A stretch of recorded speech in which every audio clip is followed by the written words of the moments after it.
Hello and welcome to the Neville Richards Premier League Season 3 2024. Matt, I cannot believe we're back here doing this again. Thank you, Hazy. Yes, the first video of many for the season, and what a season it's going to be looking like for this year. How great. We should take records of how great we are now and how great we are. Oh, mate, I reckon grey, and then obviously how much has been put on as well, just quietly through the course of the last 12 months. But anyway, it looks to be another great season again this year. And welcome to all the new players who have signed up this year and have got their first viewing of the world infamous videos. Yeah, the shenanigans. Now, it's actually should have been the second, but we did have, I have to confess here, we did have a bit of a sand shoe blowout on the draft night video, so we apologise for that. I did hear you refer to all the newcomers as something like what? Fresh meat. We've got a bit of fresh meat, about 28 new players, so it's going to be a good season. I also need to apologise because I had some great content for today's video. Went to my USB to find it and it's not there, Mark. Oh dear. I think it's saved to the computer and didn't go to the USB even though it was flashing. But anyway, we'll just improvise as we go. Up in the cloud, maybe. All right, well, we'll get into it and stop making excuses for ourselves. The first match is, well, it's a blockbuster from last year, 1v2. It's the Back Paddock Bullies and the Pigden Street Pirates. Yes, grand final rematch. Going to be interesting to see. The Bullies have actually recruited very well, or were drafted in quite well this year with Stewie Anderson and Ross Morland really strengthening up their team. Also had a bit of a look at some of the current form. We had Johnny Wooten actually from the Bullies slid in with a little 38 points on Tuesday. We won't mention that he did wipe the last hole in those 38 points, but Johnny's found a little bit of form. Also for the Pirates, we've got a couple in some good form there with Lynn Kirby in the 4-ball today, had +8, while Johnny Powell yesterday had a lowly 23, so he'd be looking for some improvement in his team. But the Pirates have had a couple of big inclusions as well. Dennis Wood, very consistent, Dale Pollock.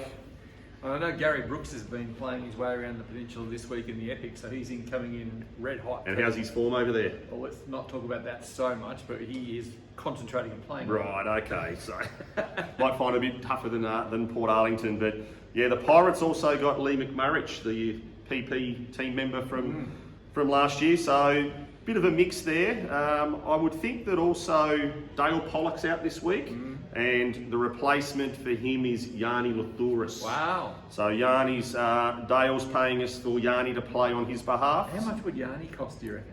I'm tipping a minimum 100. What did he pay you last year? Well, Dale paid me on a per point basis. That's right. So it cost him a fortune because I had $1 million. Yeah, what, 1 million points?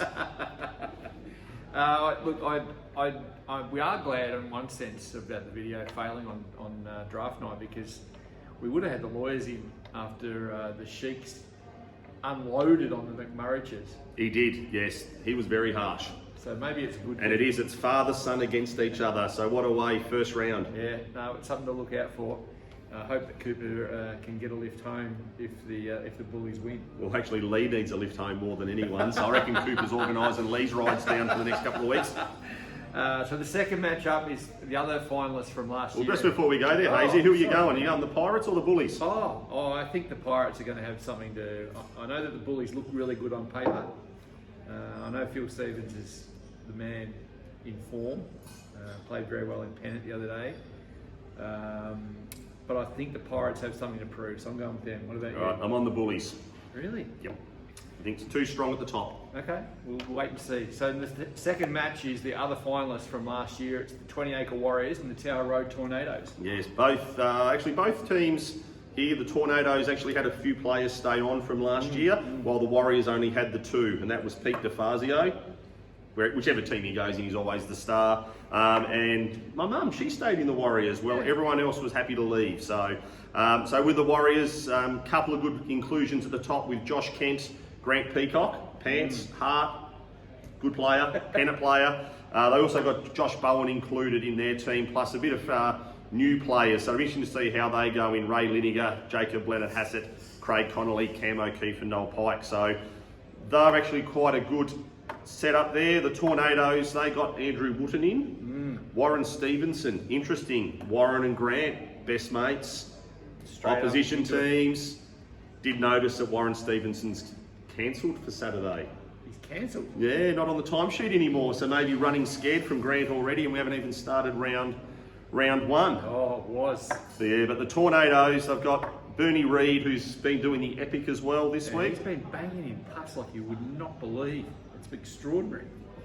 If he can do that on Saturday, the Tornadoes will get a chance. Yeah, massive chance. Yeah, there's Sean Ward, 40 points on Saturday. Oh, sorry, on Tuesday when they played. So That's probably his quota for me. that's it. Can he do 2 in a row? No. That's the big question. No, he can't. He's proven that he can't. Yeah. There is one player in their team, and I'm going to put it out here now. Yes. He is a potential Drayton medalist. Holy, I'm going to write this Potential. down. Like, not even before we start. Brett Arnott. Wow. Biscuits. If he plays a lot of rounds, he's a fair chance to win the Drayton medal. He is more 45 points or 25. Bit like Pete O'Neill last year. Yeah. If he's on, and he could take out. Big watch on him in the Tornadoes this year. Bickies. The Biscuits. Wow, so who you got? Warriors or Tornadoes? I'm going the Warriors. Even though I've talked the Tornadoes up, I think the Warriors might be a little bit too consistent. Well, I'm going for Bernie Reid to have 42 and get the Tornadoes home. How about that? All right. We're 1 for 1 so far. 1 for 1. Now, look, we're going to go to the bottom of the table from last year to talk about the third game up for decision this week. It's the Hood Road Hookers, everyone's favourite team, versus their second favourite team, and the Madonna's Peakers. Peakers. So as you said, Hazy, Peakers last year, bottom of the table. Hookers were second last. 8 wins between them. So the Hookers had 5 wins last year and 9 losses, while the Peakers only had the 3 wins, a draw, and 10 losses. I think that is by my math. Is correct. But right. The Peakers picked up a couple of big inclusions again. Veterans club champion and former club champion Murray Wiley. Johnny Leading jumps in there. Digger James. They've got a few players that continued on, but another large inclusion is Chris Dodds. He was an all-port player in our first season, so he'll strengthen that lineup to complement the flanging and Flanders. Yeah. 40 points on Tuesday as well. Extraordinary. Did I see his name in the Addy this week? Yes, it is. Maybe under pseudonym. Wow. But yes, he will be in there. While the Hookers, very, I suppose, say maybe a sedate, don't have the big names outside of Jill Barker in their team. But like even at the top, Jeff Evans, one of our most consistent contributors so far this year outside of Premier League. He jumps in there with Matt Davies. The 2 young guns, Mickey McNeil and Matt Miles, they can be a bit hit and miss, more miss lately than hit. Richie Howe, so yeah, it's going to be an interesting one there, but I think the Peakers might have enough firepower there. Hookers have got Pete Vogel, he was like if you want to call it, the Norm Smith from the grand final last year, the high scorer for the Bullies last year, he jumped ship.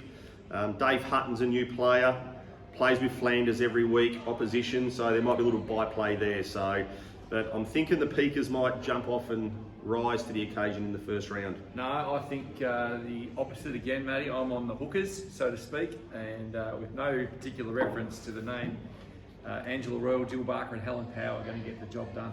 They're going to be female-driven here on Saturday and get the job done. Maybe carry the can for the likes of Peter Vogel, I think. No, Pete's ready to go. Really? Yep. Okay, well, I'm on the Hookers, you're on the Peakers. Now, look, we've left this other game to last, Matty, because this is one of the biggest, most important debuts we've seen in the 3 years we've had the Neville Richards Premier League. I can't think of a bigger recruit that we've had than this one that we're about to mention. No, and for Granny's Corner Goblins, there's a big debut. There's been talk that he shouldn't have even been in the number 1 slot, actually, but he is batting number 1 for the Goblins. It's Maxwell Edmondson. He's only in the number 1 spot because it went by alphabetical order. Oh, okay. But yes, it will be interesting to see how Max goes with this. Very sedate, quiet, going to cop enormous scrutiny from everybody, including myself and you. So yes, he's going to be coming up for more than what he normally is for his golf game. I don't know if he's ever played under this much pressure. I mean, he's won tournaments on the PGA, he's done all sorts of things, but this is. Imagine if he comes out and has 22 points on Saturday. He'd be filthy. Imagine if we had to change the Rickometer to the Maxometer. Well, could be a fair chance, but yeah, the Goblins recruited, drafted Edmondson, Justin McGrath's a big one. A couple of newbies in David Byrne, Sean Boland. What about the Sheik and Buzz back together again? Do you Sheik like and that? Buzz together, I don't know, they seem to hold hands a lot on the course, hence why they're so slow when they're playing in their group. And you're playing with them this week too. And, excuse me, Steve Evans is out, he's gone to Vietnam. Yeah. And you're filling in for him. Yes, I'm a temporary Goblin this week. I'm very grateful for the generous donation from Steve, and I'll try and do my best for you. Now, I had great content on your performance. And I went back through your golf link. Yes. And over the last 8 rounds, Yeah.